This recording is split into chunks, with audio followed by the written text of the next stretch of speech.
We are. Paulo, Merry Christmas. Merry Christmas, man. Did you have a good one? I had a good one. I had a big one. Actually, you scared me before. You're like, yeah, my wife and I have like over 100 like aunties and uncles. Bro, that is a massive family. You know, we come from a big family, man, you know. Yeah. Because we do 24th, you know, sort of the European, Yep. you know. So we go to half of the family on the 24th. Yep. And then we go to the other half on the 25th. Yeah. And then on the 26th, we go to whoever's doing a barbecue. The afters. After party. Because is it all leftover food from like? Yeah, man. Like they, our families just overcook, man. We just, you know, we don't cook. If we say there's 120 people coming, then we cook for 240. That's a lot. But Timorese families, man. You know? It's a celebration, right? It's a celebration, man. And the thing is, we got, you know, you always have, you know, families coming from other parts of the world. So yeah. you're always gonna, yeah. And then what we used to do when I was younger, and is like, so you do the 24th, and then on the after 12 o'clock, when all the kids open up all the presents and stuff, we used to go to like other cousins' houses, and because, you know, they also have their own little Christmas party, so we used to go to all the houses. We used to get more presents. And get more presents, eat more food. And you know, you get home on the 25th at like, you know, 6 a.m. and then, you know, you get up at 12 o'clock and you go again. You go again. It's a lot. It's a lot. But it only happens like once a year, so you kind of have to do it, right? No, man. In my family, Are you saying you do it more? We do it heaps, man. Oh, shit. We celebrate everything, man. You know? We celebrate a lot. Like, I wouldn't have picked you of being of East Timorese. Yeah, like, my father was a Portuguese, yeah, a white man. Also, my grandfather was also a white man as well. So yeah, from Goa in India. yeah. I'll just get you to bring the microphone so it's like in India, further like down here, so it's not. Yeah, I don't know. Hang on. You're gonna show me how to do these things. Oh, like that. Yeah. So. Yeah. Right. Yeah. So we're always, it's like Easter is also a big thing. Yeah. In the family. Yeah. Not only that, but every time someone has a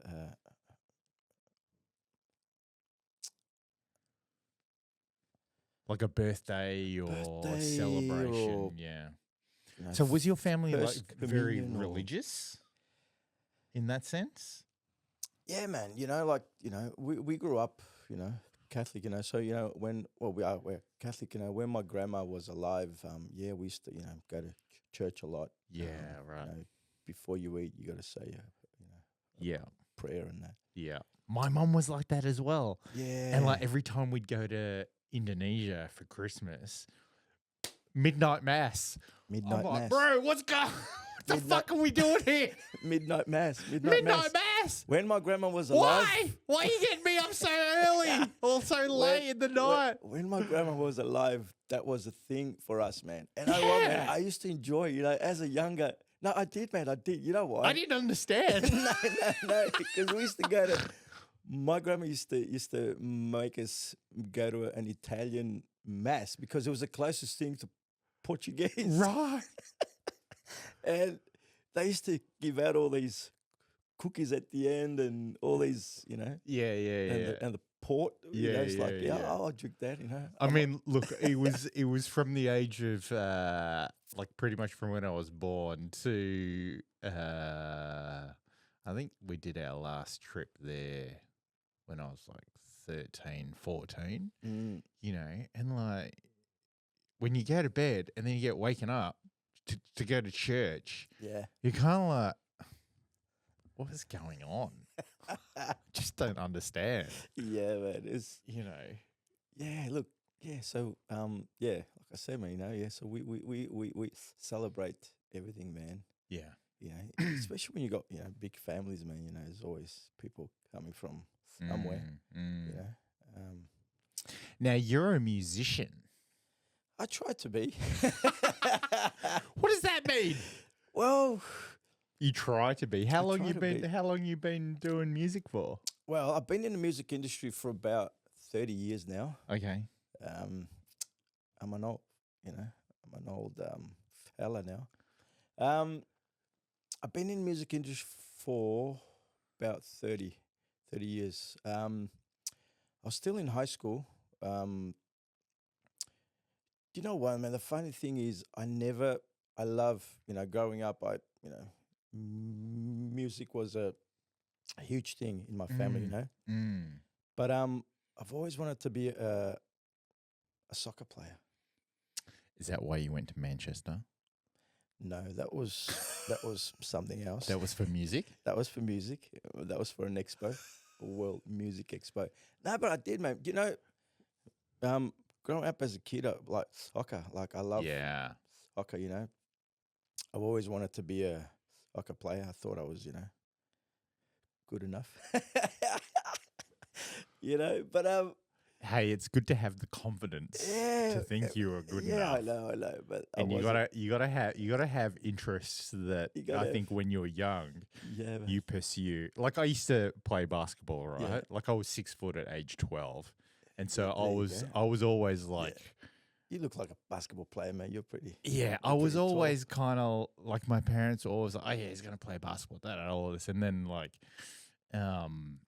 when my parents separated, my mum started seeing a guy who was right into basketball. Like he was got you. like, he's like, oh, like I know people in the US, and what you should Yeah. do is you should like go to high school there and all this. I was just like my eyes just like blew right up. I was Yeah. like, yeah, like that's what I want to do. Basketball. It didn't happen. Yeah. Right, but it gave me something to like dream about, and like every day like I was playing basketball, like Yeah. either local courts or like the ring at my house, and competition like on the weekend, like training twice a week and like all that type of stuff. That's Yeah. when you're a young one, you always have the Yeah.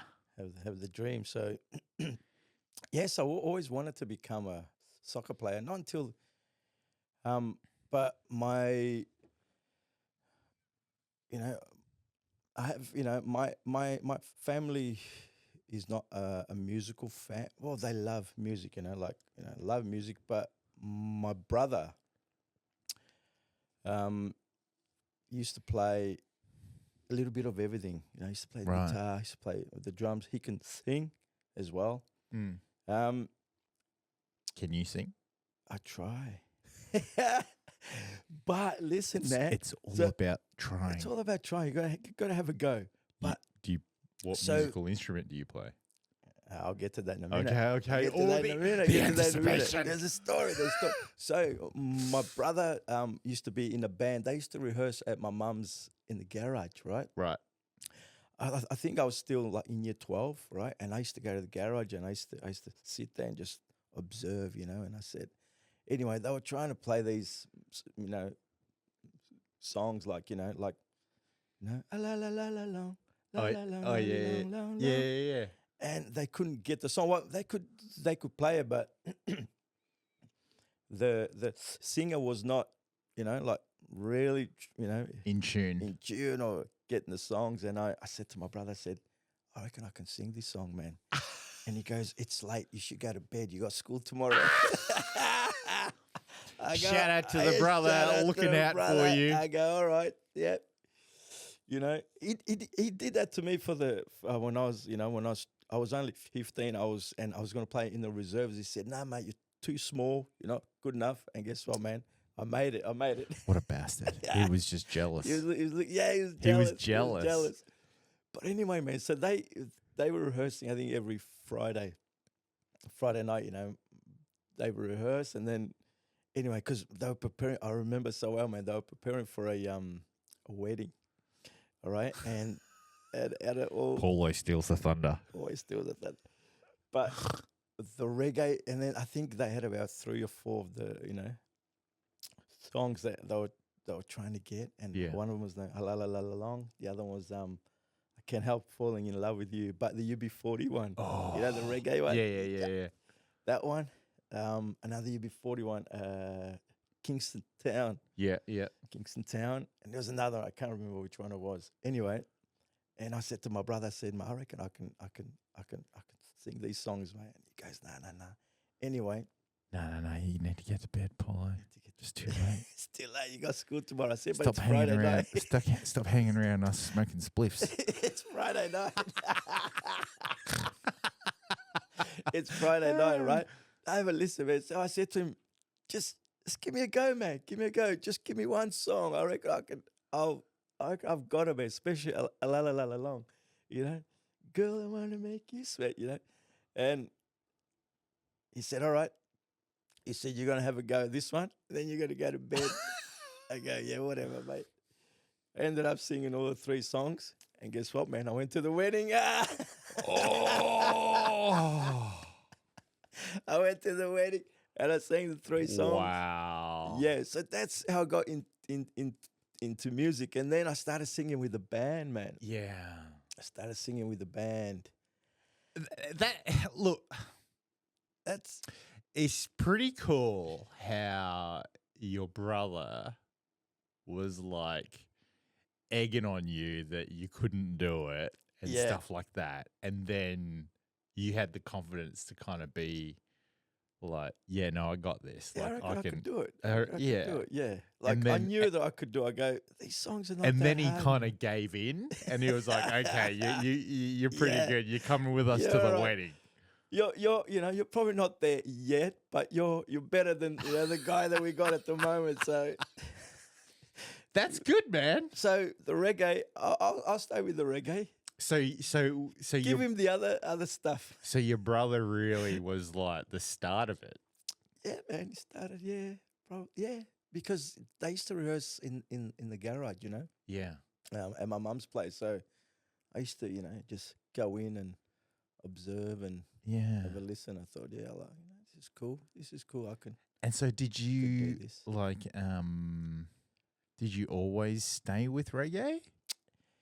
Yeah. Or did you was try like- like different things? No, I tried a lot of things, but Because it's 30 years, right? yeah, but reggae's always been in me, man.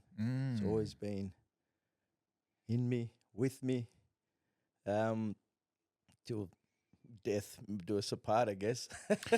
Do you think that there was a point in your childhood where you listened to a reggae song and you were like, "Oh my god, that's it for me. Like this is Yeah, man. yeah." Did. Like I how did. old were you? I did. Look, man, I started listening to reggae. This is a true story, man. The first time when I came to Australia, I started hanging around my brothers and he's about 3 years older than me. So a lot of his friends were older. So they were, like on that stage where they were learning the drums and the guitar. So I was trying to hang around Yeah. them and I went to one of his friend's house and he played me the Bob Marley album, The Legend. Of course it had to be him. Legend. Yeah. And I heard that album, and then I started listening to more of Bob Marley, and like I was only young, man. I was only about maybe 14, 13, Yeah. 14, Yeah. and yeah, man, that was it. And then the song that stuck to me, and I've got a tattoo, is it Three Little Birds, man? Ah. I was going to It's ask on you my about your doorstep. tattoos. Singing sweet songs. I thought, man, that song just it just it just hit me, Yeah. straight in the just Straight in the man, heart. straight in the heart. And I thought, Heart and soul. yeah, man, Three Little Birds. So I thought, this song is fucking great, like just the the rhythm, the vibe, the just it hits you, man. Like Mm. you know, yeah. So from then on, man, I got in. I started. One of my a mate of mine said, let's start a reggae band. And at that time, a lot of there was a lot of at that time I remember, man, even trying to get into clubs and bars when I was under 18 was like, I want to see this band, man, I want to get to. Couldn't you just say, "Hey, I'm the lead singer"? No, not at that Let me- time. let man, me not in. at that time, No? But Oh, I do okay. remember, a lot of the, places like, the Prince Patrick, the Rochester, I think, Right. Rochester Castle in Fitzroy, or there's. I'm not from Melbourne, so But yeah, man, like You're the reggae scene was so good, man. It was Yeah. so good. we're talking like the 90s. Yeah, The it was 90s, fantastic, yeah. man. Like you'd go to a venue and there's music, man. I had Stick Maribo on the Stick- podcast. Stick is Stick, man. He's a The legend. funny He's- thing is, yeah, I had yeah. no idea who he was. Oh, really? Everyone knows Stick Maribo, man. Well, I know him now. Everybody knows Stick Maribo. Yeah, I had- and he was around, back then, organising. Well, he was playing. I used to go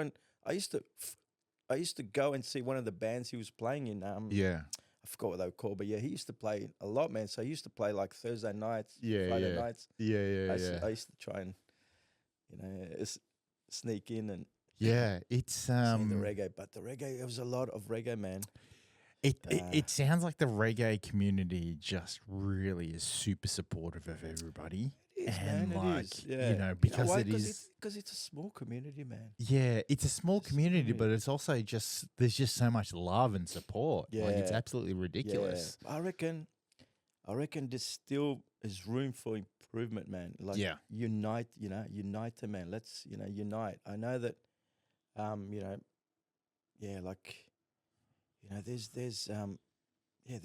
there's room for improvement, man. Like, we need to do like the Jamaican festival is Yeah. fantastic, man. It's great, Yeah. man. It's, good vibe. But yeah, and look, Stick does a freaking great job, man. Like he's a superstar.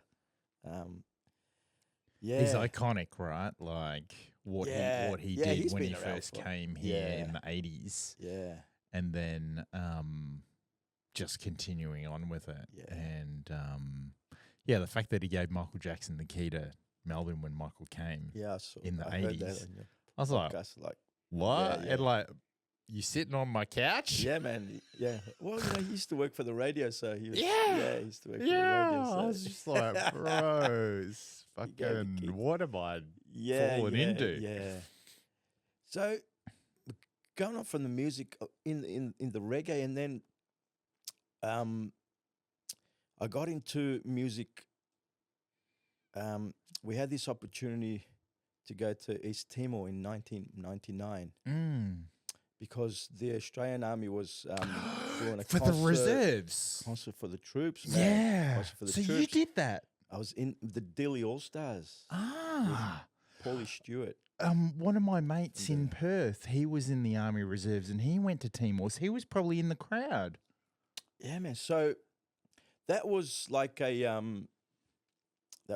so I was hanging out with, like, John Farner, man. Kylie Yeah. Minogue, and hanging Yeah, out with yeah. all the rock stars, and I thought, I like this shit, man. I like hanging out with these superstars, but anyway, man, we thought going to East Timor and doing this concert for the troops was just a one-off, Yeah. because we had all the, like, we formed the band. I was asked to be a part of it. There was like 14 of us, and I go, who the fuck is going to fly 14 musicians to Timor? The Australian government. yeah. It was later on that I thought 14 musicians is a lot of money, is a lot of flights, a lot of But man, it was amazing, man. Like It's for the people. yeah, yeah, it is for the people. It's all about the people. And I thought, man, like we go, we do the concert, we come back, and it's all over. Yeah. No, Yeah, it was the opposite, you man. ride the train, Yeah, the wave of yeah, yeah, yeah. networking and Networking, yeah, meeting new people, and more opportunities come out. yeah. So when we came back, we got offered because we only had one song, but then a lot of the songs were sort of like covers, So like it Mm. was about So we played a set of about half an hour, but you know, um, so we when we you know got back here, we just got offered from like festivals and can you do a gig for Timor? Can you do a gig for Timor? So I reckon I played over 1,000 shows, non-paid. Wow. Yeah, man, because everyone was doing things for Timor. It's like, Yeah. and for me, I've never done music to to be to be famous or to be this, to Yeah. be that. Like growing up, we thought, like there is a chance here to create music to free the people of, Mm. Mm. to free a nation here. So I thought, if because music is so powerful that Mm. if we use music to try and help, our country become independent, fuck, let's do it. So Mm. it was, as you said, man. So we ride that train, So you get back here, and then you get offers to go into television, to go do, shows, to go this. But we did so many shows, man. Like just Unpaid. unpaid, Mm. unpaid gig. Like so many, man. Like so many, so many. I thought, and we did it for so long. Like it wasn't maybe after 3-4 years of doing all these, and then 2002 when East Timor had its independence. Even then, every time we used to go, Timor was like people paying us to go and play, but we never been like you never got paid, Mm. like we even did a festival in Portugal for the Communist Party, organized by the Communist Party in Right. Portugal. Right. Huge festival, massive, probably like the equivalent of the a big day out if you've ever Yeah. been to, Yeah. huge, man. So we did a lot of these shows, man. We went to Portugal. We played like, man, like if it wasn't for music, man, I probably wouldn't go to, like I wouldn't know so many parts of Australia, man, and how beautiful this Mm. country is if it wasn't for music. So I think just going back to what you were saying around like doing music for free and not in it for like the money, but in it for the creativity. I think it is always a challenge for creatives to like monetize their creativity yeah, man. and to do it in such a way that it becomes financially viable and sustainable. Oh, absolutely, Otherwise, you have to do a 9 to 5 job, absolutely. and it's always Yeah, this. I think it's always this piece around doubting your worth mm, because of the creative side, yeah. and because it's almost like because it's so emotive, It is, and man. you do it as a passion, so therefore for some reason, I don't know, like maybe in society it's kind of like, well, if it's a passion it can't be a job. Yeah, You know what I mean? yeah, yeah. When Absolutely. really your job should be your passion, Your passion, yeah, because then you're yeah, driven to do it and it doesn't feel like a yeah, job, yeah. you know? But when you're on that on that state on that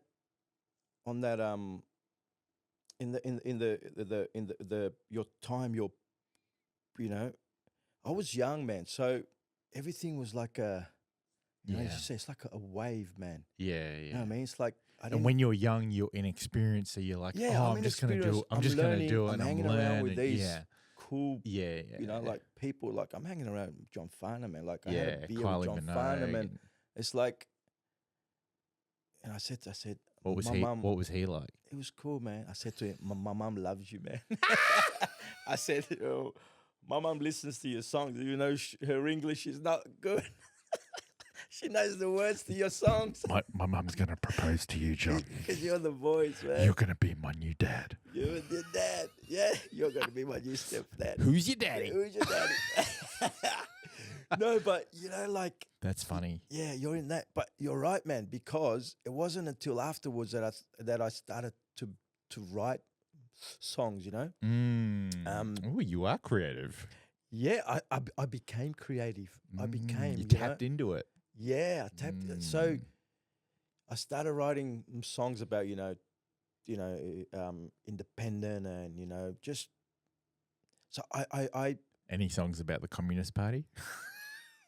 no, Thank God. but it's a great festival because even the security guards are drinking beer and smoking Shit. ash. Where's in Portugal? Portugal, brother. It's called the Avante Festival, mate. What time of year is it? It's in September. September. What is it? What does it like celebrate in September? Well, this is a weird time. I don't know, but the beer is great. The food's Did you good. just the did you just say security is the security guards and the police are drinking and smoking? Oh, is that what I said? They are loose, They're loose, man. loosey goosey. Yeah, but you know, like, yeah. So it was afterwards that I started to be creative. You know, Yeah. in my own. Yeah, You know, what I mean, like I need to write music. I need to write songs. yeah. Because you asked me if I played instruments. I Because you can't. yeah. I never, yeah. Shit, I was joking. No. Really? Yeah, man. So I like I said, man. For me, I've always wanted to be a soccer player, man. Yeah, Like soccer was my passion, yeah. but at the same time, I go music and soccer. It goes together, man. It's like a beer and a cigarette. For those that don't smoke, shit. you don't know what it's like. But man, so you know, I could maybe play a couple of Yeah. chords, you know, here and there. But and then I started to write, man. I just started to write, and then I write, and then I used to, hang out with the guitarist and go, hey, man, can you sort of play like this? So I always, when I write, and this is, I don't know, man, like even the music right now, when I write songs, I always try and find a hook. Mm. You know what I mean? Like you need a hook, man. Like, so I always like sometimes even when I'm sleeping and I've got a hook, and it's great these days because you got a phone, man. You can just like in the middle of the night, while you're sleeping, the wife's on the other side, and it's like I got to try and be careful. I go, What are you doing, Paulo? Don't make us sleep. yeah, I'm just writing a hook. yeah, dude, yeah. But I sing it to myself, and you gotta. It's great now because you got a phone, man. Yeah. Back then, when you got a hook, what are you gonna do? Yeah. You got to try and remember for the next day. Yeah. When you wake didn't up, like write it down or something? No, but the hook is like da, da, da, da, da, like a rhythm, like I got the beat, Like the melody. the type. melody, Right, the rhythm, right. and like is it gonna go like that, or is it gonna go, Oh, so you're like waking up in the middle of the night, grabbing your phone, going. yeah. And if I grab my phone now, I've got a couple of those there. Wow. I do that because your wife must be very tolerant. she is. Mate. No, do you know what? Because I don't. And I don't, loving. I And don't loving. Really play an instrument. Shout mate. out to the wife. Shout out. I don't play an instrument, so I gotta. Your voice is the instrument. Yeah. Heaps of people say, "Man, how come you don't play an instrument?" I go, "I don't know. I don't play an instrument. Well, you should learn." I go, You don't have to learn.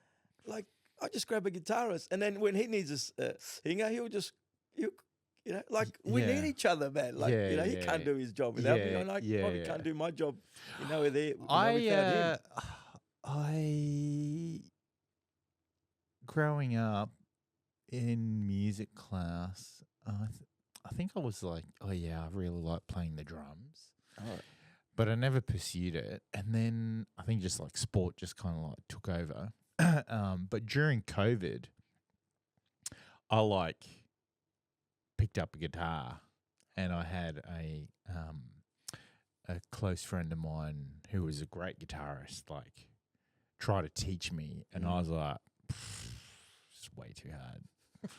This is hurting my my fingers. fingers are no good. I'm like, nah. Yeah, same, mate. If you've got it, you've got it. And I Yeah. don't think I've got the fingers for the guitar, man. And then my best mate who passed away, he was always picking up the guitar like after we'd been out, like just like kind of like really cool, calming melodies, you know. I was like, bro, I could never be like that.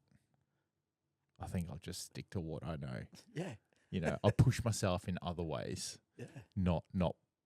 I'm okay with not playing guitar, you know, or playing a musical man. instrument. Like, Yeah. I'll just be creative in other ways, you know. yeah. That's there's lots of ways to be creative, you know. So how do you dedicate a certain amount of time during the week to like write music, or does it just like kind of like come to you like it just comes, man. It Right. just comes. I think when you try and force it, it won't. You know, like I just let it. Yeah, like even when if I'm if I'm in the car, if I'm going somewhere, I'm driving, something comes on my head, I just stop and Right. I write, or I can just just record it on my phone. And are your songs generally about what's going on like in your day-to-day life, or like what's going on around the world, or do you just get like random stuff that comes into your head? You know what, man?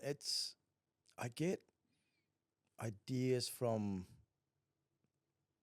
whatever's going on, man. You know, if someone's going through a tough time, I try and say, man, this person's gone through this. I've been through this, So it's like telling a story, But I've only started, like, I was writing when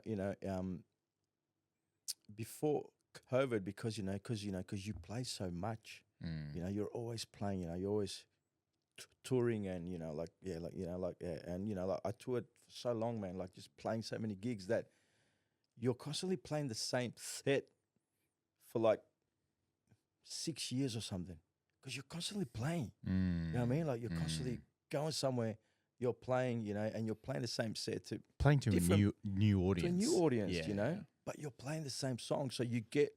It's like, man, like we've been playing this set so long that you don't even rehearse. You know what I mean? You don't rehearse. You don't have time to. Well, it's just muscle memory by then. If Yeah. if you're saying that you'd been doing it for 6 years, that's fucking muscle memory. Same set, yeah. Yeah. Because you're playing like every year. You're playing at festivals. You come back. You go away for 2 weeks. You come back. You go away for a week. You come back, and then you've got a show here, and then you've got a show in Sydney, Adelaide. Blah, blah, blah. You're constantly playing. So COVID was sort of a good thing, because You heard it here first. No. COVID was a good thing. For me personally, because I went back to my roots, man. My roots, Mm-hmm. I went back to my reggae roots, So if you listen to these last 3 singles that I've released, that's me, man. Like that's my, like That's cool. yeah. I like that. You know what I mean? Like that's because not saying that in the bands I was playing with, it was me, but you've got, we weren't playing just a, like it's reggae, but it was mixed with a lot of other beats. You got the, samba reggae. You got a little bit of an, sort of, R&B influence in there. Our guitarist was an old fella, so he wasn't that much into into hip hop. So, but I love, yeah, and I love experimenting, man. I love, putting, I you was know, going to ask, like, what do you think about how artists are like doing these collaborations between different genres? Are you I like, love it. are Yeah, you man. into I'm a that? fan. I'm Yeah. a fan. I love it, man. It's because I think it's so important because it pushes the creativity levels to yeah, like new heights, yeah, and you know, like everything's already been done already, right? So the best way to create something new and unique is to merge multiple things together, yeah. you know. And it's kind of like when is it Lil Nas came Oh out yeah, and he did that country song. It's like, bro, what is going on there? But it was like it yeah. really worked. And yeah, the music video was controversial, but anyway, that's a separate story. But like it really worked, It and like works, man. people didn't realize. No, and these days it's just so much easier to make, to create Yeah. music. You've got everything in front of you, man. Yeah. You know what I mean? Like sometimes I'm with with my kids, and a song, an old song that's now made it cool. I sing it to, and my kids go, "Hey, Dad, how do you know this song?" I said, "This this song is probably." Your dad's a dinosaur. But that's a dinosaur. This song's I've 30 been, years I've been old. around. And it's like, what? I said, yeah, it's a cool song, isn't it? Yeah, it's really cool. I go, yeah. It's not their song. What? But at least it allows you to connect with your Yeah. kids. That's what I'm saying. Like, and now there's like, I don't know, man, I like listening to, PBS and Triple R and all those, Oh, but yeah, sometimes yeah. now when when the kids Yeah. are in the car, we listen to, Fox and all that, and then all these, like you said, country, Yeah. songs Yeah. on the radio now. Like you wouldn't have heard that. Nah. I just don't think that any genre would ever mix with like death metal. I just don't think it's gonna work. Yeah, it's very angry, Angry. and I don't know. Like, Yeah, but it's cool, man. You know what I mean? Yeah, Like, it's it's cool. music. It should be on the radio Yeah, because it's good music, man. You Yeah. know what I mean? So and it's, man, the younger generation. They're learning about how cool, like Afro Afrobeats. Yeah, Afrobeat, man. Now it's on the radio. It's like, yeah, you know what I mean? Because someone made it cool, man. yeah. Where back then it was cool, but it wasn't. It was like underground. It was underground, yeah. Yeah. Where now it's like it's on the radio, and you go, I guess come a long way. There would be some people that are out there that would say to themselves, yeah, it was cool before, but there's a fucking aeroplane outside. Can you hear that? Or a helicopter or something. There'd be people out there that'd be like, yeah, it was better before, whereas now it's like commercialized because it's on the radio. It's on the radio, yeah. But I'm like, you know what? Like, if people are enjoying it and like it's getting the genre out there, then that's a good thing. It is a good thing, man. You know, but I think it's also about educating. It's like you got this that's here right now, but this is where it came from. You know what I mean? Like, and then you've got, and then and I think it's important to educate these, these young kids who are just trying to make the whippersnippers. They're trying to make music to be famous so quick. It's like, I'm going to put one song on the radio and I'm going to be famous and this and that. Well, if you're lucky enough for that to happen, then that's a good thing. It's a great thing. It's not going to happen every single time. No, it's like, like we can help you sound good with just pressing this, button here and I think the auto tune button. I think but you got to go and sing live, my brother. Yeah, I think the era of getting famous as quick as Justin Bieber is over. Yeah. right? Because Usher was the one that found Justin on Yeah. YouTube, and then boom, it was like, you know, But he is a very talented young kid. he's talented. Is a very unique situation because Mm. obviously the DD list and like all this type of Yeah, stuff. very But talented.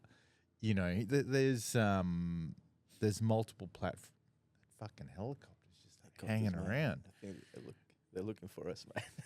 looking for you. Really? They're looking for you. Noble Is there Park. something you're not telling me? Yeah, like there's so many platforms that you can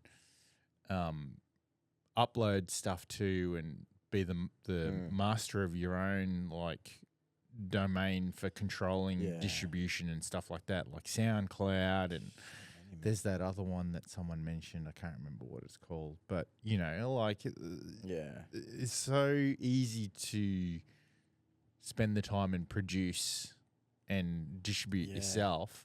Like I think, you know, I mentioned before about actually that I think that's not a helicopter. I think that's a lawnmower.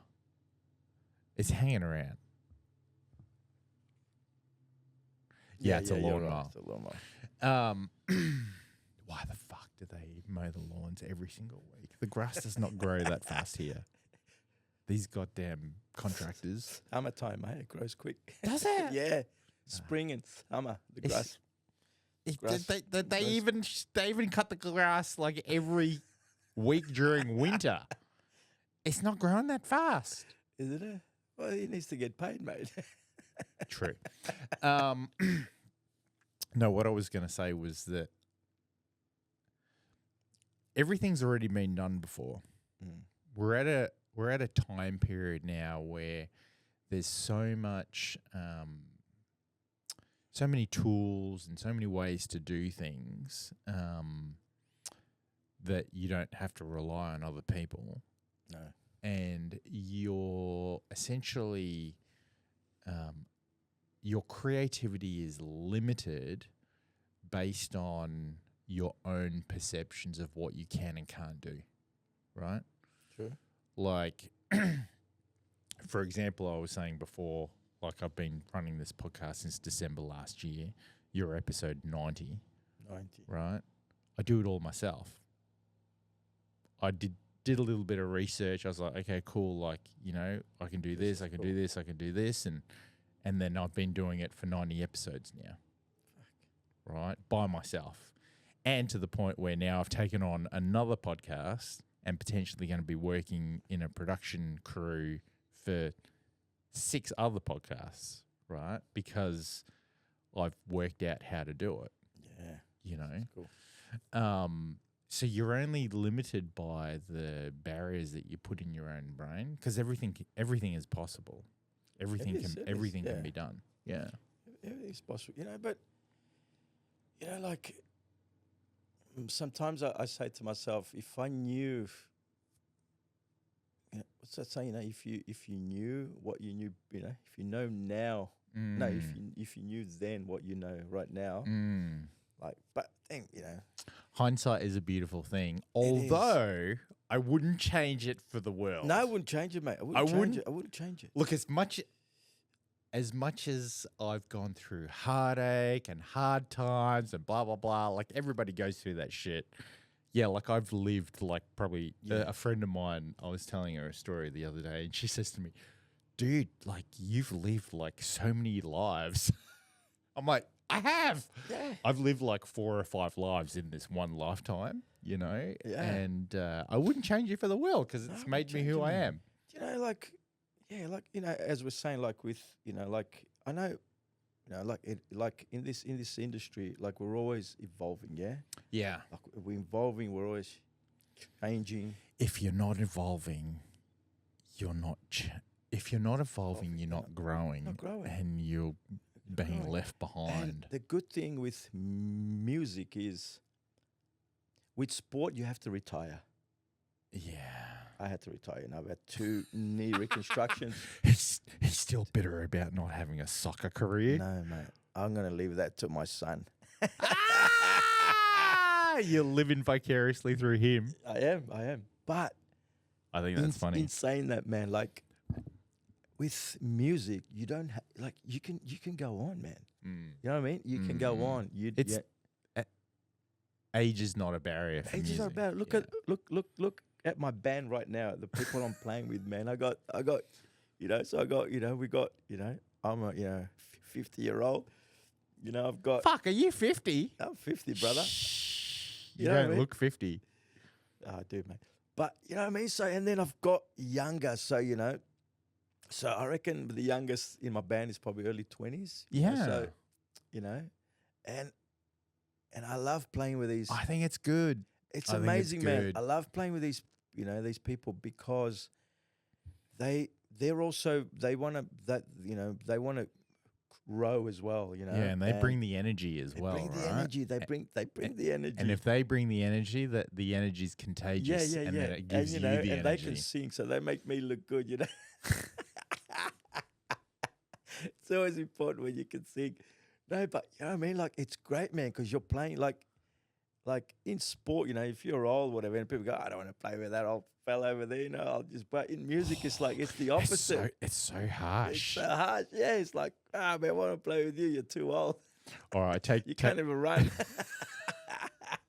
Hey, I fucking hate running anyway. Running, I know. It's like, I Running can't. My knees are sucks. fucked. I know.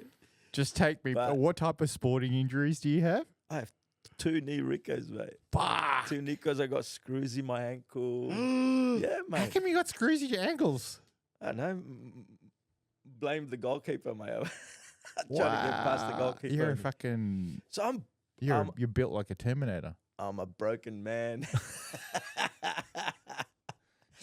No, but you know what I mean? So fuck it. Sport is like, you need to stop playing, man. Where, Yeah. I don't know if it's you need to stop playing, but it becomes more about risk mitigation and self-preservation. risk assessments Yeah, on your body. you do your own risk assessment. You're like, I think I need to stop playing soccer. Yeah. And do something more creative, like being a musician. Be a musician, it's like no one's ever. Why did you? Hang on. Back up.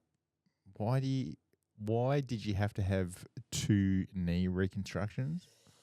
From playing soccer, mate. Just what, like falling over, No, the first, like twisting your body? Yeah, that's the first one.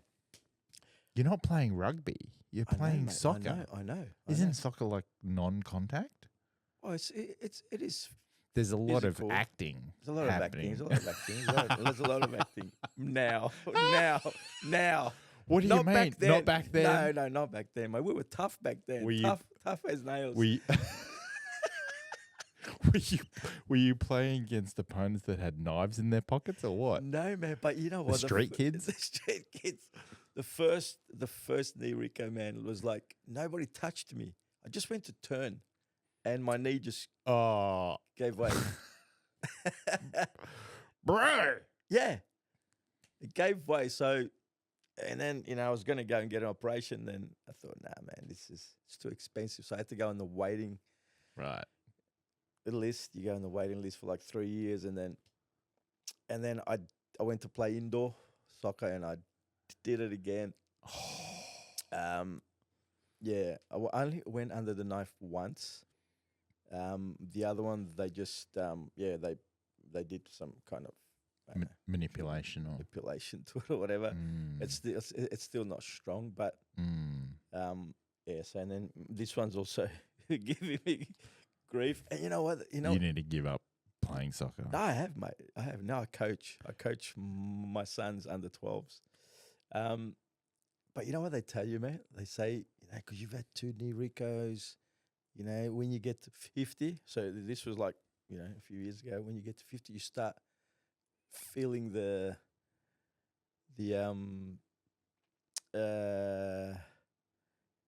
arthritis. You start feeling the what do you call it? The crunching. The crunching, yeah, like the. all that. Wow. Are you taking any supplements like omega-3s or no? I drink coffee, man. Coffee, yeah. That's probably coffee's not good for rebuilding cartilage. Isn't it? I don't know, man. last time I I checked. heard if you drink coffee, you live till 120. So that's how I'm doing Wow. it. No, look, I do agree. You Yeah. lose 80% of your will to live if you don't drink coffee. Is it? There you Yeah, go, I see? think it's 80%. Yeah. What do they say? You know, you wake up. No, you don't drink coffee to wake up. You wake up to drink coffee. Yeah. I think that's me. Yeah. Look, I've cut down my coffee intake and I feel better. Oh, do you? Yeah. I was having like 3 or 4 double shots a day. Oh, double shots. And I was like, you don't realize it, but now I'm only having 1 a day and I feel so much better. How? Like you can get to sleep easier. Okay. And like, I don't know, I think my like mental capacity and ability to what's the word?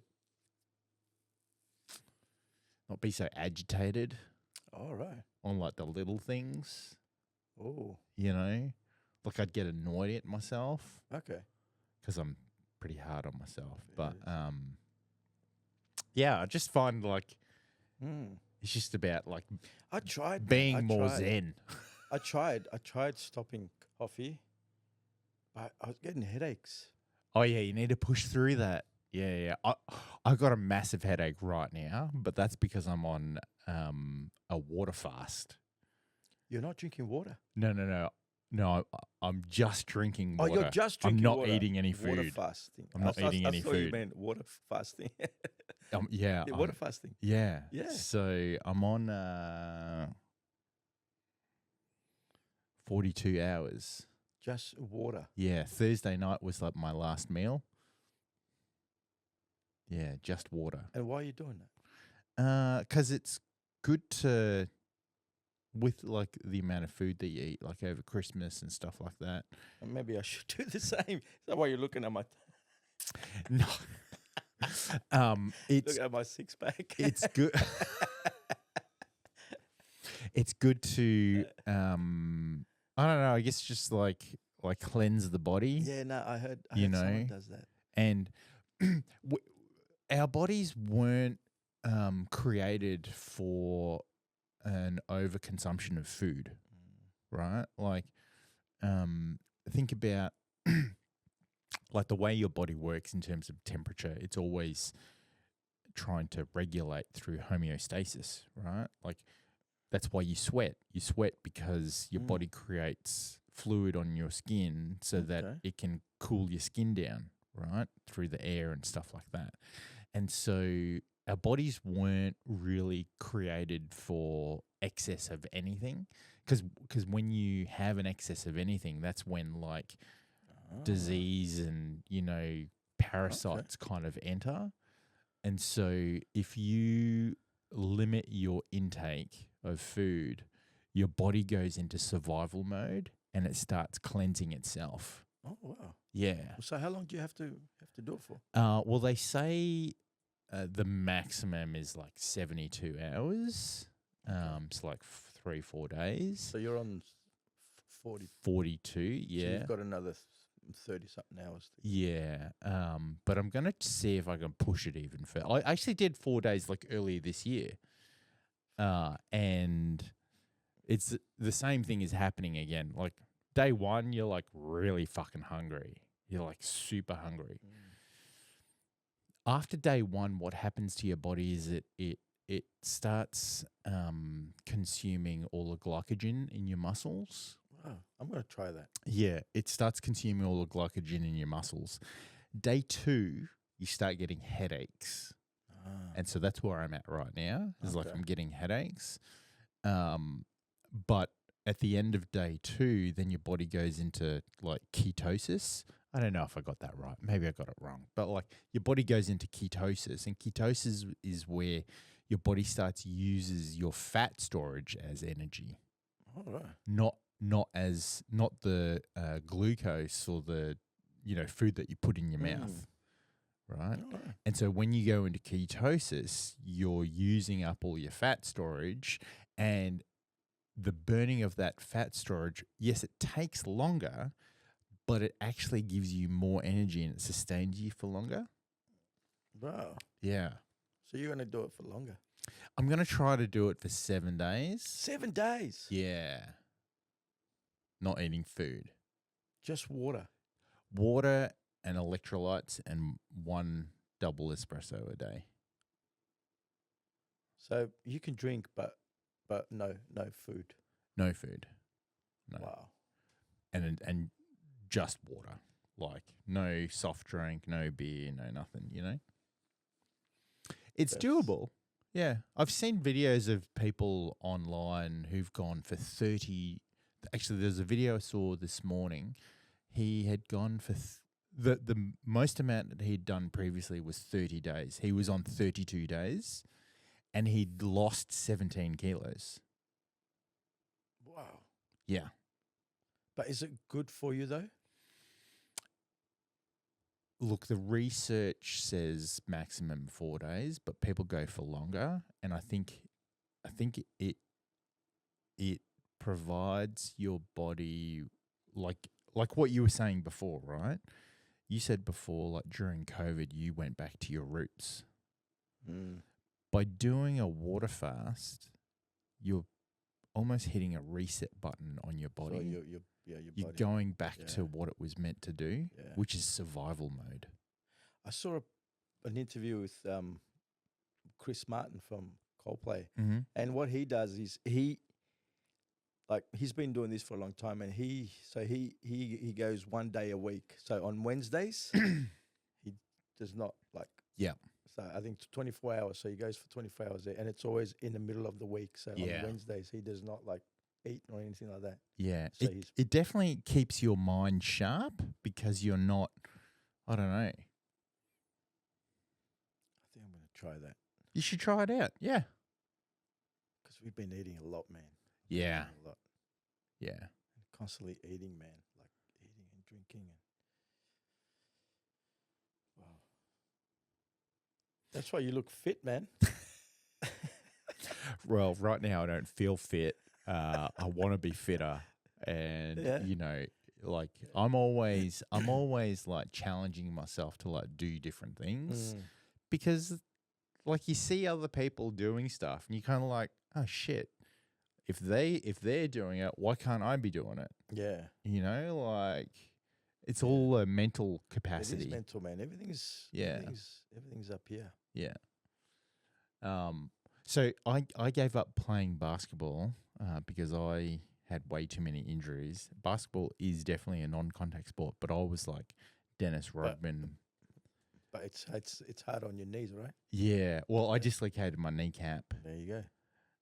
And it was out for 2.5 hours. like a hand grip, you know, for indoor rock climbing. And the knee's never been the same. Wow. I broke my nose.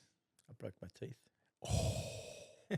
I tore all the muscle and ligaments off my thumb, ankles. Yeah. Broke my heel bone playing indoor soccer. Indoor soccer? Yeah. There you go, man.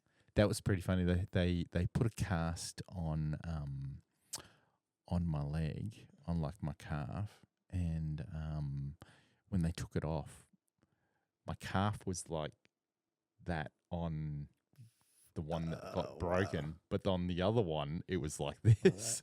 I was like, ah.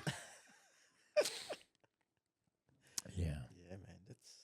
That's what I'm saying. Sport, mate. You know, you it turns your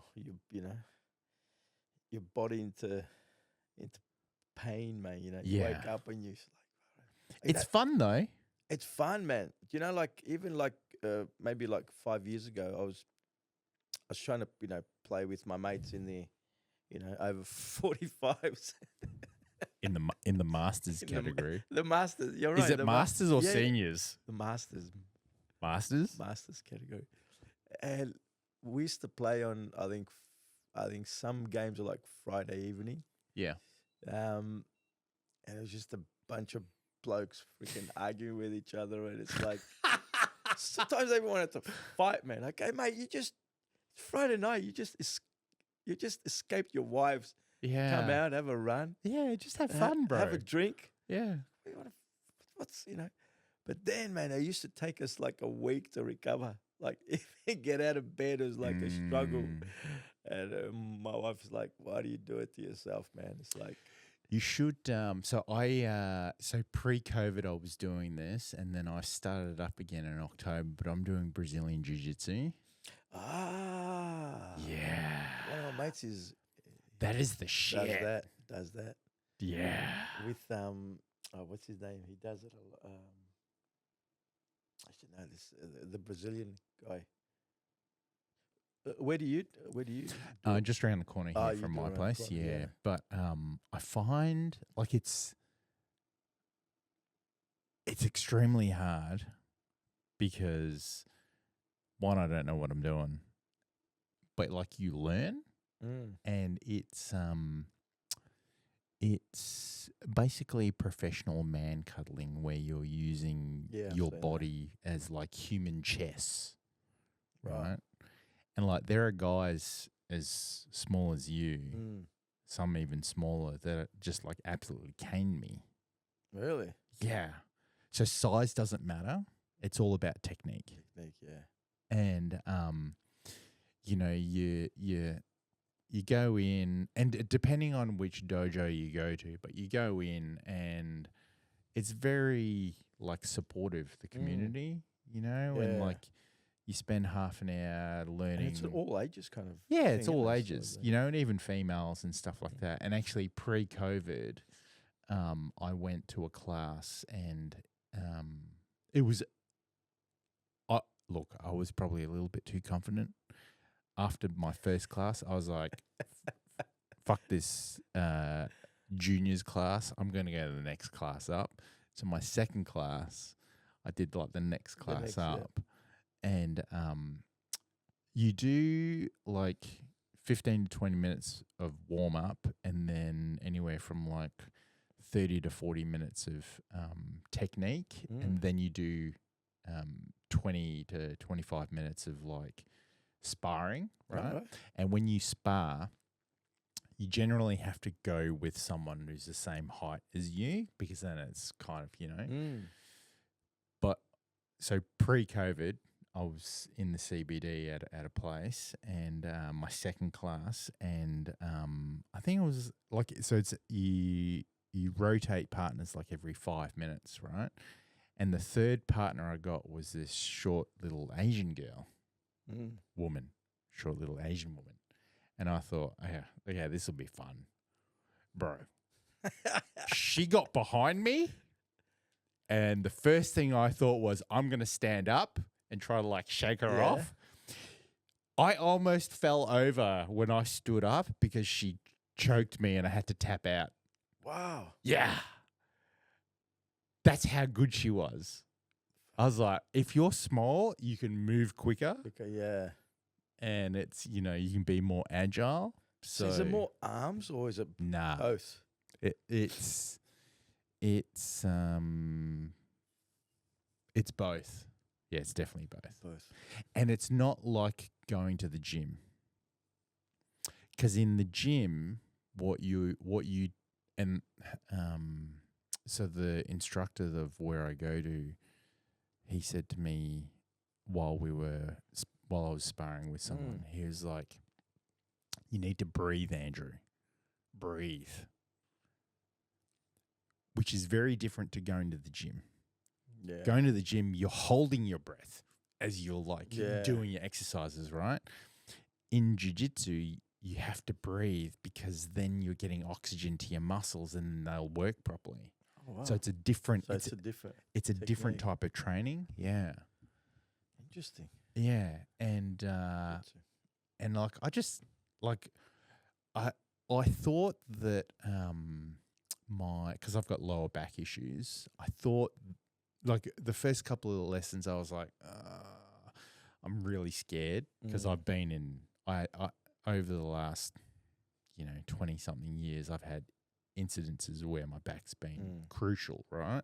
And I've been in so much pain. And I was apprehensive to begin with, but I found that if I was going to a Brazilian Jiu-Jitsu class twice a week, my back is fine. Wow. And I can do things that I I wouldn't guess because normally. I know they say with injuries, exercise is the best. Yeah, and getting the mobility and like you're doing different things, you're using different muscle Muscles, groups and yeah. stuff. But if I was going once a week, then I'd find like at the end of the week, like I'd be a bit more restricted, you know? Mm. No, got to give a lot of things a go because my Yeah. body, because all these injuries, man, it's like far out. Yeah. Yeah. And no one goes to these classes trying to kill each other, right? Like you stop. Yeah. And like the higher belts people, Yeah. like they know that, you know, you got to treat the lower ones with a little bit of respect and stuff like that. I guess because we live such a fast, like our like we live fast, like every day we're doing, like always trying to get somewhere quick, trying to get this quick, trying to get this, it's always like fast. Everything's fast. Sometimes you just need that's why I say like with COVID is like, it just helped us to just like slow down, man. Like like I was at home, I was doing, just always in the backyard, man, sitting under a tree and just writing or reading Smoking or a spliff under the tree. Excuse me, what? I love my spliff. No. Singing to the three birds. Singing to the three birds, playing with the neighbours' cats. I built a fire pit. Hey, during COVID. During COVID, I built a fire pit. I painted. I did some cooking and. Did you barbecue off the fire pit? I did. Haven't in a while. Haven't in a while. I've used a fire pit, but I haven't barbecued on it. But during COVID, because I was doing barbecues in the front yard because then could have a beer with the neighbors. Like, hey, bro, you have a beer, so you can still have a chat. You know what I mean? Because you're in the front yard, you can still have a chat. You know? Yeah. So I bought these little. That was such a crock of shit. COVID was such a crock of shit. Do you know what I did, man? I bought those little barbecues. I bought them online. I think they're like Korean, but are they? Yeah. The little ones. I bought 2 of those, and just put them in the front yard. Light it up. Put some, chicken on it, whatever. Yeah. Pork chops, whatever. That's cool. Lamb chops, whatever. That's cool. And just have a couple of beers with your mates, and still have that social, social. You know what I mean? Like, it's like, nah, man. Like, you can still talk to your neighbors. You don't have to fucking, you don't have to hide in your house and pretend. Yeah, look, I think like it's great to know and hear that COVID did some good things for you. I think we're still like I was feeling the ramifications of what's happened. Yeah. But then I think also it's a little bit about perspective, you know, like it sounded like you maybe needed to slow down. That's why you saw COVID as a benefit. Yeah. Because it forced you to slow down. It forced me to slow down. Yeah. Forced me to slow down, man. Whereas others, I think maybe they were already slow, and then like just having everything stop. Look, man. Look. Some of my mates that had businesses, cafes, and all that. They really struggled, man. A mate of mine who was had all these plans to open up an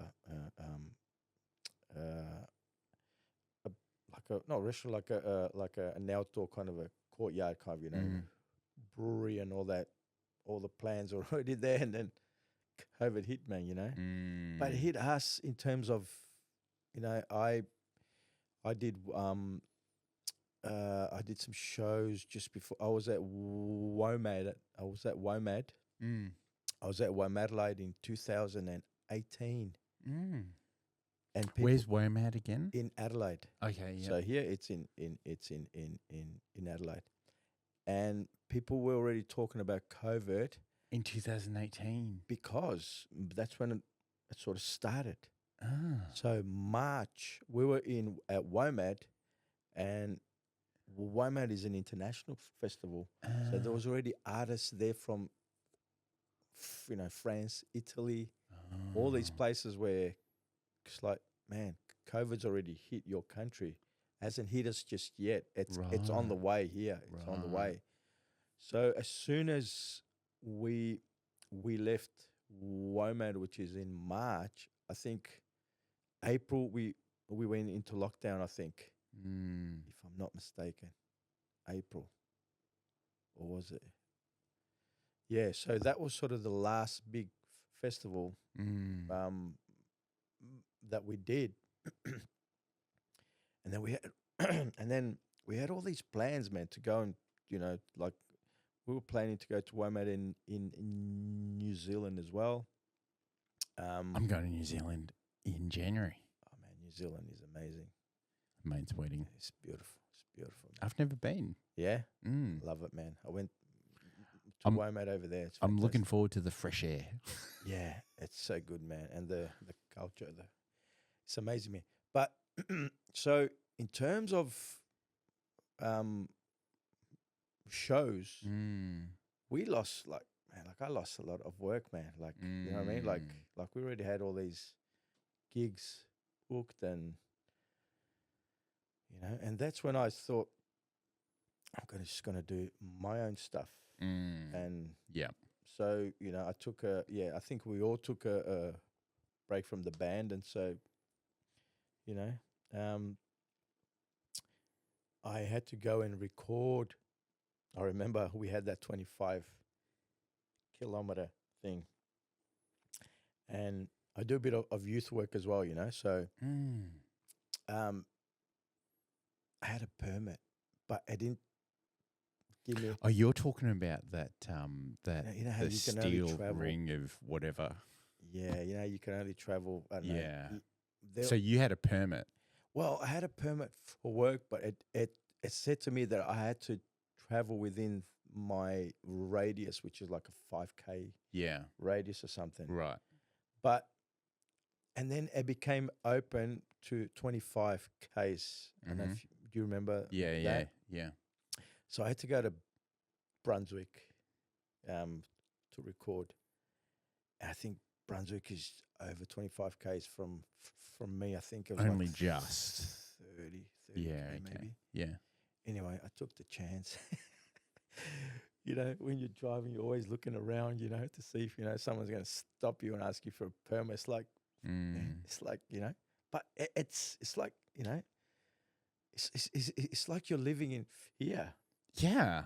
You know what I mean? It's like I mean, I moved house during COVID, and like obviously I had all of my rental papers and lease papers, right? So if anybody pulled me over, I'd be like, well, I'm moving. yeah, Like I have to move.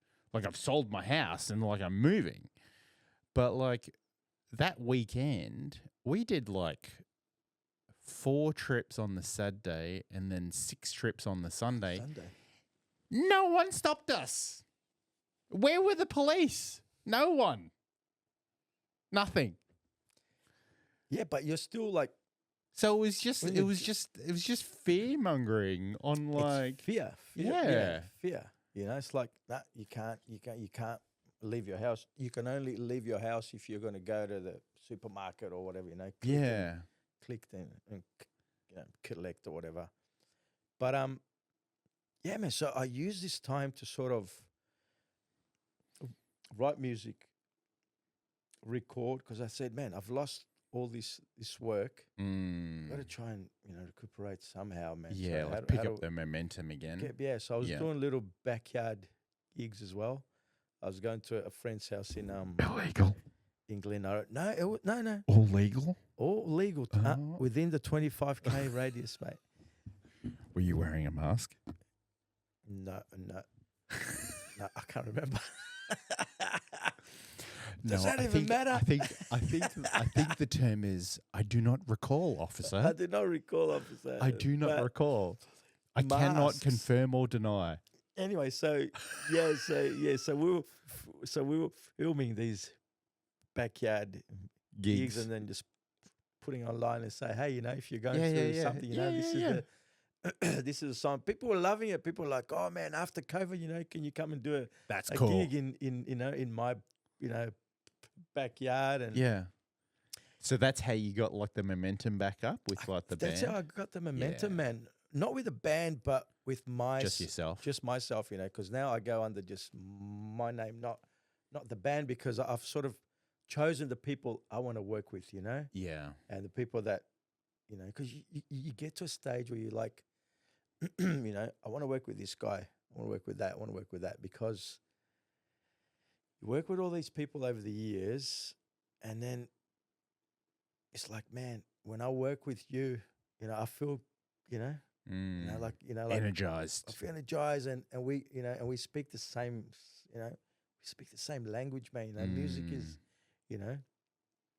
So then I thought, man, like 2024, I'm going to work with people that I want to work with. Yeah. I want to do. I'm not like I'll do the gigs that I want to do. I mean, I don't have to do every gig. Like I'm not at that, point where like I've done heaps, man. So I'll just pick and choose what I want to do, and maybe try and do festivals that I've never, haven't done in the past. Try and try and reconnect with people that I haven't, connected with. So Yeah. you come to this stage of your life where you get to pick and choose who you want to work with. I think that's important, man. It's so important. I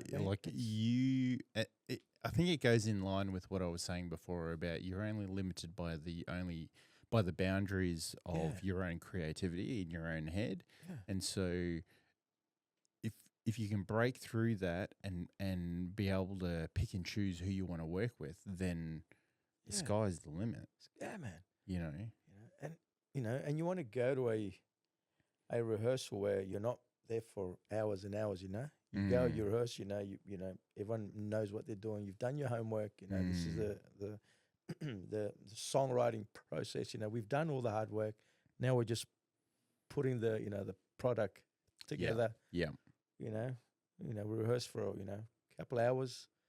The set's done, and then we go and have a drink for the for the next hour or so. Yeah, that's good. That's good. Yeah. Talk to me about your youth work. Like, how did you get into doing the youth work, and how long you've been doing it for? I'm a community support worker. You working with young people, so I run independent living skill programs. Yeah, right.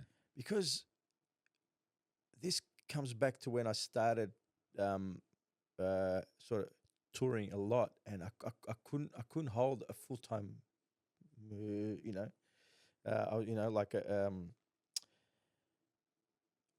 because I was touring so much, I wasn't able to have a job that's full time, So I went into work, into being like a carer, So I got my certificate for disability. Then I started to work, I started to go into homes, helping, people, with showering, feeding, all this kind of stuff, because it was the only job that would allow me to tour. It's like, I could, go away for a week or two, come back, still have a job. Yeah. You know what I mean? Where if you have a full-time job, if you keep going all the time, your boss is going to go, nah, mate, Yeah. it's hard. So it's interesting. Like, I never really thought of it like that, but I guess you're right. Like, if you're so tapped into your creative side and you want to tour, it was hard. Like, you're then limited with full-time work. Full-time work. Because when you take a full-time position, the expectation is that you're there. Yeah. And if you're not there, who's doing the work? But so that work led me to sort of to this position where I am at the moment, where it is full-time work. I work, it's like, so, I run independent living skill programs for young people transitioning from school to adulthood, so kids that don't make the mainstream school, need a little bit of extra help. So we run, we run programs, it is a full-time, job, but these, the organization I work for really understand what I do and what I bring to the organization. So they allow. I don't tour as much as I used to. So because of the needs. Yeah, because of the needs, but also because I pick and the choose. Taiwanese. Yeah. The Japanese. The Timorese. The Timorese, man. No, I'm kidding.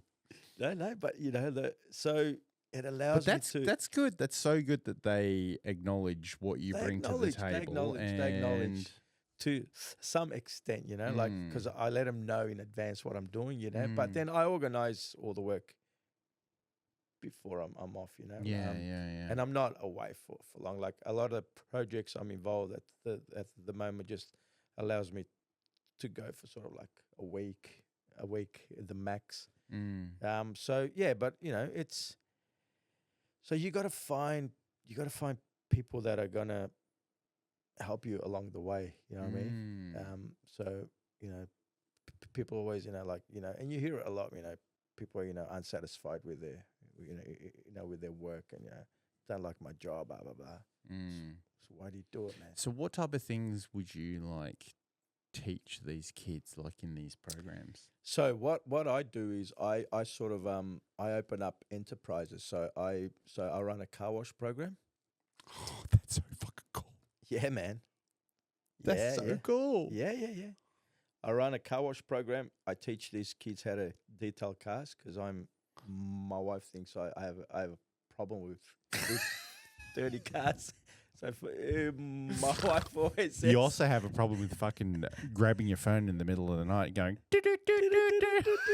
No, but man, like, I like my wife always says, do not, like, when you go into people's cars, do not judge them or whatever. So, I fucking like your wife. Her friends She's are like... cool. Her friends, so when her friends come over... Shout out to the wife. So at the wife, I always go to the front. I go, your car needs to clean. She goes, shut up, Paulo. What are you talking about? I go, I'm just saying, your car's pretty dirty. You're one of those friends. I'm one of those, mate. If you go to my car's spotless. No, but I teach these young people, right? So you run a car wash enterprise that these kids come into and learn. Right. And when they're ready to go, we work with a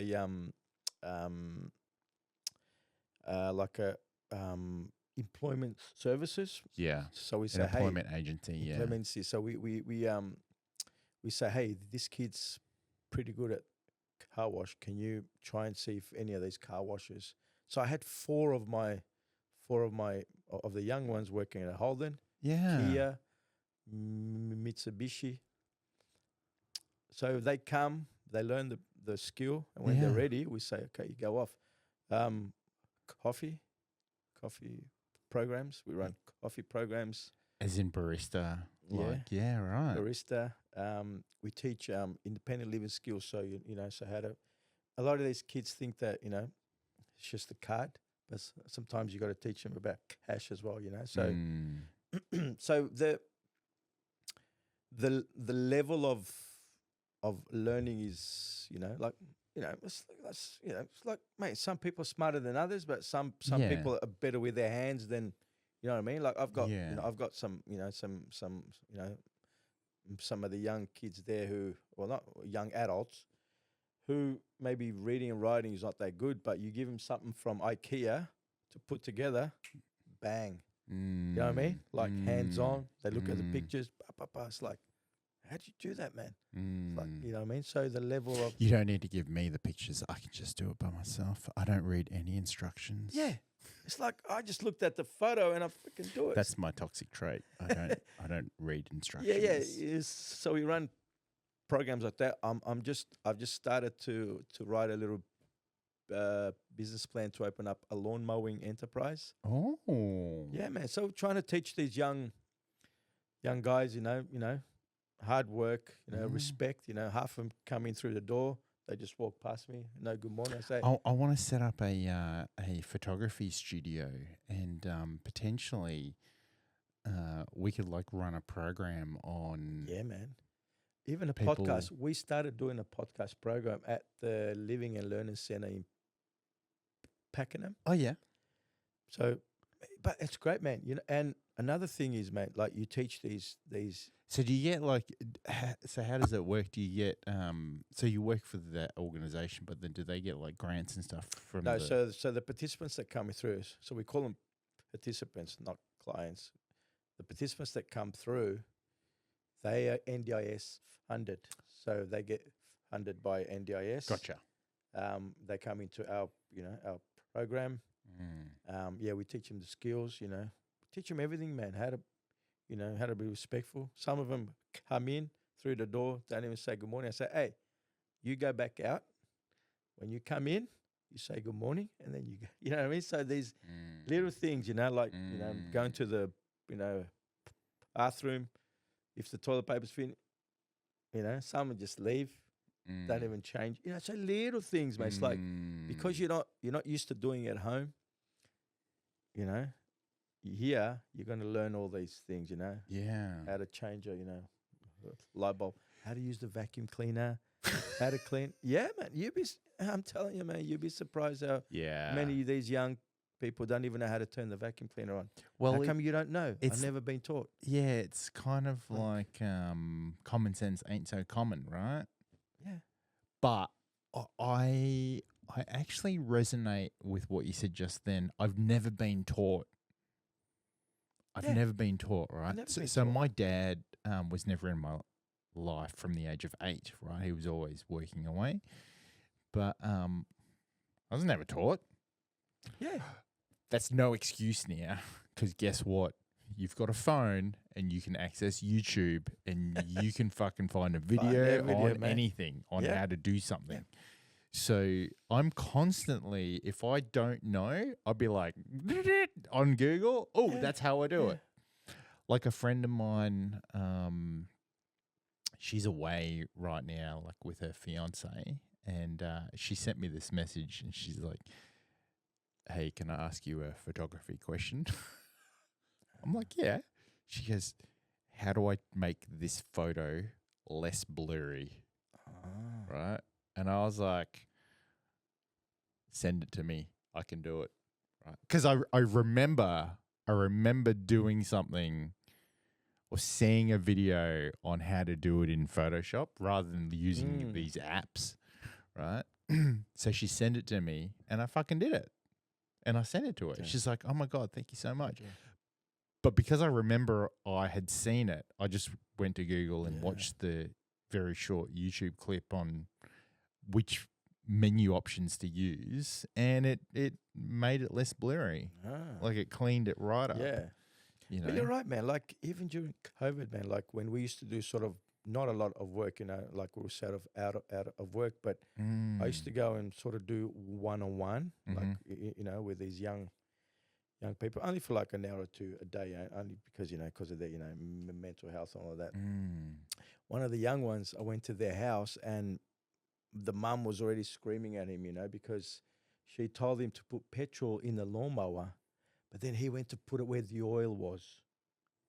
So he put petrol where the oil was and then oil where the petrol was. So the lawnmower, cactus stuffed up. She's screaming at him, and then I'm going, he's never been taught. You know what I mean? Like he's like only the mum's around. The father's all the way in on the north side or whatever. So like he's here in this area, but it's like you're screaming at him. You're calling him all his names, but it's not like, you know what I mean? Like Mm. you're like, you ask anyone to go and put petrol in the lawnmower or oil in your mower. Not everyone's gonna know. Yeah. Like not everybody knows how to change a tire. Yeah. You know what I Yeah. mean? It's like you need to be taught. Mm-hmm. So these young adults, they need to be taught these Mm. simple things. Do you think though it's as a result of the lack of attention that they're given and the lack of attention that they put into things as well?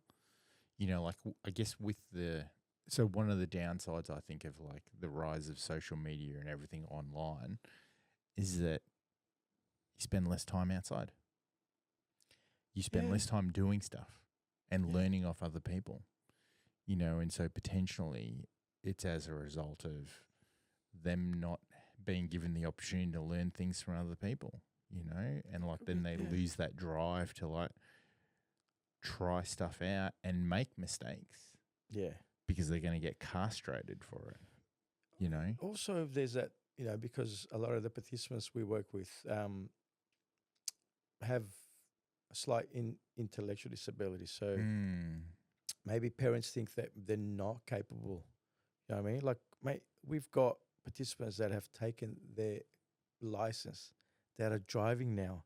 That when they first came into the program, the parents said they're not capable of doing any of this. I go, how do you know?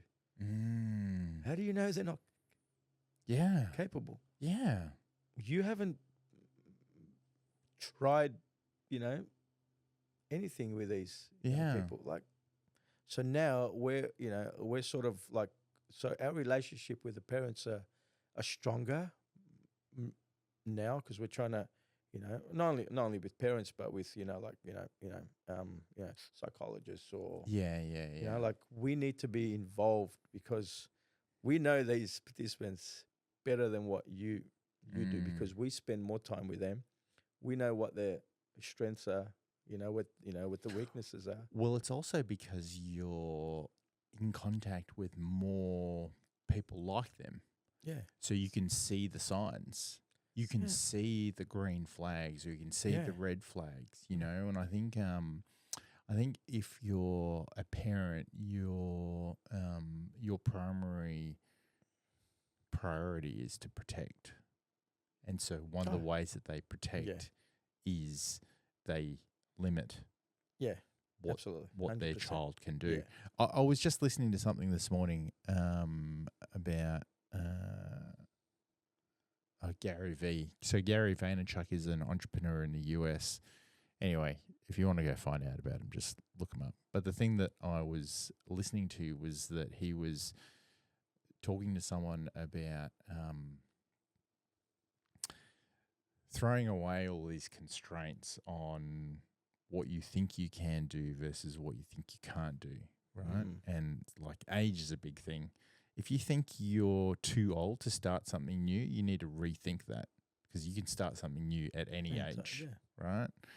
And then he was also talking about how the people that are in your immediate circle, like your immediate family or your immediate friends, you know, they are potentially hindering you from doing things because they're just protecting you based on their own experiences and based on their own values or based on their own resentment from themselves So, yeah. because they never did it, Yeah. right? True. And so he was pretty much saying, like, they're the people you need to get out of your life and do Yeah. that thing that you always wanted to do. Yeah. Do that thing that you dreamt of doing Yeah. when you were a kid Yeah. because you never know what may Exactly. come out of it. Exactly. So with these participants that you have, the parents are only doing these things because they're trying to protect Yeah. them, Oh yeah. yet And yet, they're hindering them from their own capability, you know? yeah. Yeah. They look, some parents are amazing, and like, we have a really good, strong relationship and we work together, Mm. Some parents are just like, you can, they go to you, you can deal with all their problems. Like, well, we can only deal with them when they're here with us. But when Mm. they're not here with us, you need to also, and the work we do here, we want you to continue to do the work that we do, So Yeah. if you need, if you need them to clean the bathroom, ask them. Tell them to clean the bathroom. If they need to vacuum, ask him to vacuum. Mm. Why does he need to come here to vacuum? Mm. Ask him to clean his room. Mm. Ask him to take the bins out. Ask him to cut the grass. Yeah, yeah. They don't know, okay? But they do it here. Yeah, You yeah, know what I mean? Yeah. Like if they do it here, I'm sure they can do it at home. So Yeah. continue that work. Yeah. You know what I mean? Because it's like you send your kids to school. Yeah. The teachers, doing all the great work. But when they come home, you need to continue that work. You need to, so if they got issues with their, I don't know, English or chemistry, whatever, you still need to. Or their musical instruments. No. Oh, that's right. That's because you can't play a musical instrument. Only songwriting. Oh, only songwriting. Only songwriting. Shout out to the wife. Shout out to the wife. She's supporting your songwriting. Instruments, I'll give it to someone else. Instruments, I'll give it to the instrument man or woman. That's so funny. I'll write you a song though. It's so good that you're part of that organization. You do that youth work, like yeah, man. It keeps you're giving these kids, these participants, like the opportunity to like learn. Yeah, man. And we've got a band happening. Hey, it's called Beyond Rhythm. Fuck. Is there anything that you're not doing? I try and do everything, man. I try and You've got my problem. yeah. My wife thinks I've got ADHD. I think COVID gave that to me. Like she goes, let's just she needs to get the stop sign just to put it. The stop sign and stop doing some stuff. My mate in Perth, a couple of years ago, he said to me, he goes, I don't know how you fucking do it. And I'm like, what do you mean? He goes, we'd be like talking one night and then in 2 days, you've already done what we were talking about, like this idea that we had creatively, right? Yeah. And I was like, yeah, because like I'm interested. I'm fucking committed. Yeah. I'm like all in on this shit, I love doing shit. And he's like, yeah, but like we were just talking about that thing the other day. 2 days ago. Like one of these ideas was using mirrors and doing these reflection shots.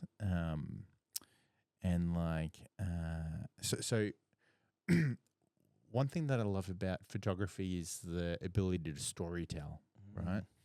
And so we were talking about, he goes, I saw this photo and, it's like one side of the photo is like the actual person and they're looking into the mirror and you can see in the mirror their reflection, but it's a completely different version of themselves. So they've like, changed their outfit or whatever, right? So then it's like, okay, in order to do this shot, you need to have 2 outfits, have someone who's willing to obviously do the shot. You have to do it at the same time of day so that the lighting is all the same because the shadows can slightly change. Because photographers like to take photos at a particular time of the day. Yeah. When the sun goes down or something. Yeah. And then you obviously have to have the camera on a tripod, right? So then the camera doesn't move, right? To be able to get that shot.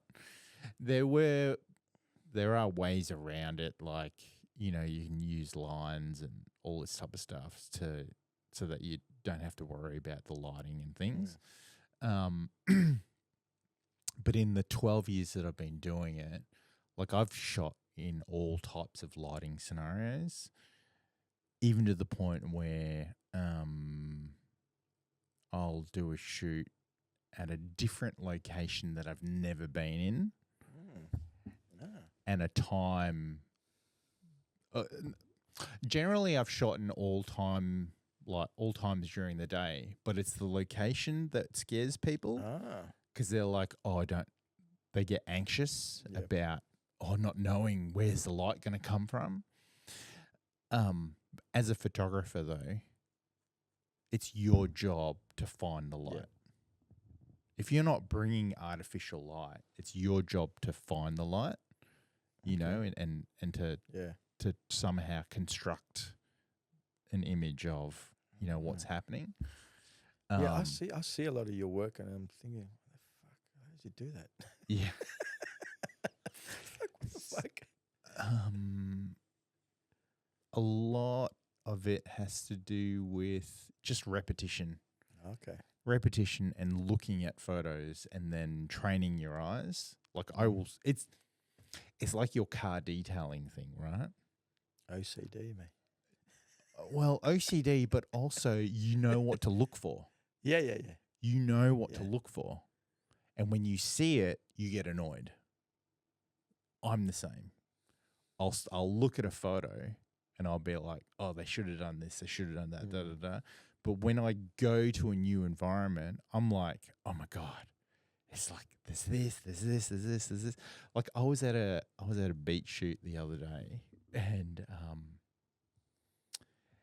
when I pick up that camera, it's literally like time slows down. And when time slows down, I see lots of things. And like I was like, I said to the model, sorry, can you just do that again? Because I saw something. I was like, that's what I want to take the photo of, right? And she did it again, and I was like, damn, I think I missed it. So did you ask him again? Nah, because it didn't happen first time it happened. Yeah.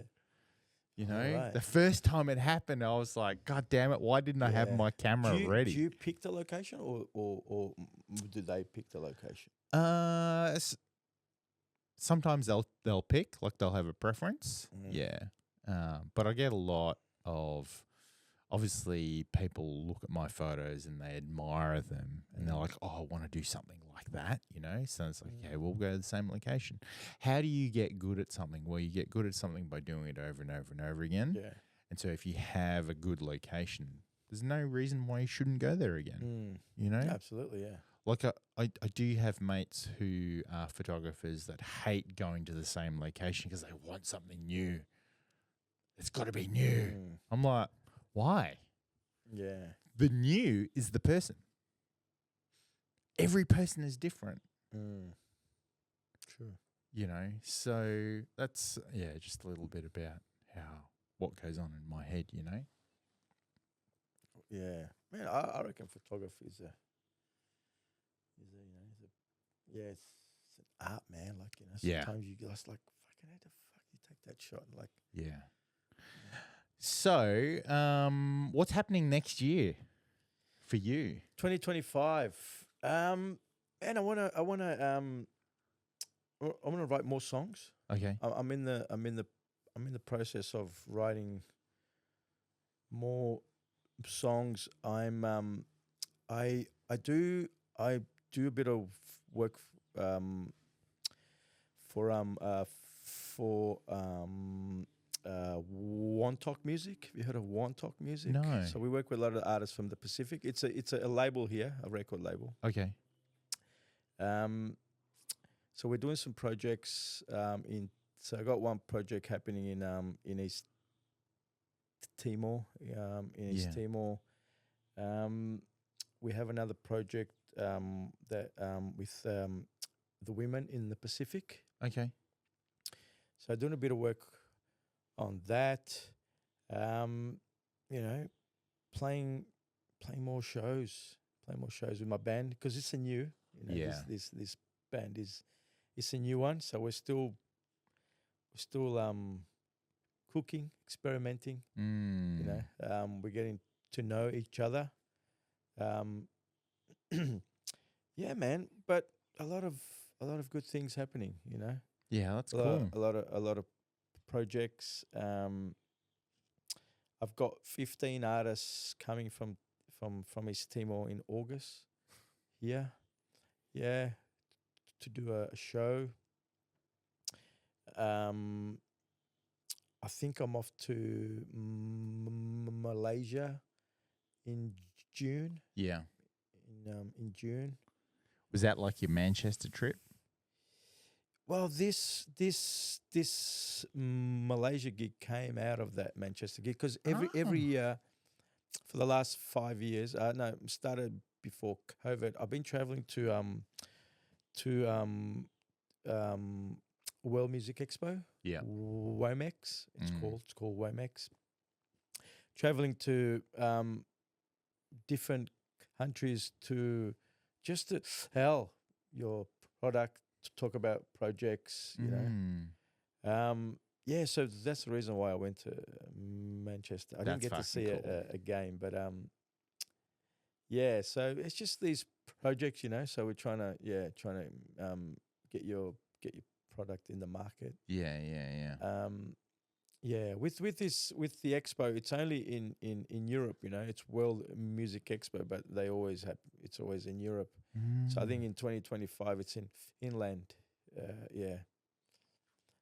Which is great, you know. Yeah, that's awesome. That's awesome. It sounds like you've just got like so much stuff going on. Yeah, like, I do, man. I think it's good. I love it. It's good. I got a lot of stuff happening. I just need to be a little bit more, you know, because I try focused. Yeah. In one place. Yeah, at a time. I think the saying is you need to be more present. Yeah, more present. Stop thinking about the future. Yeah. Be in the now. Be the now.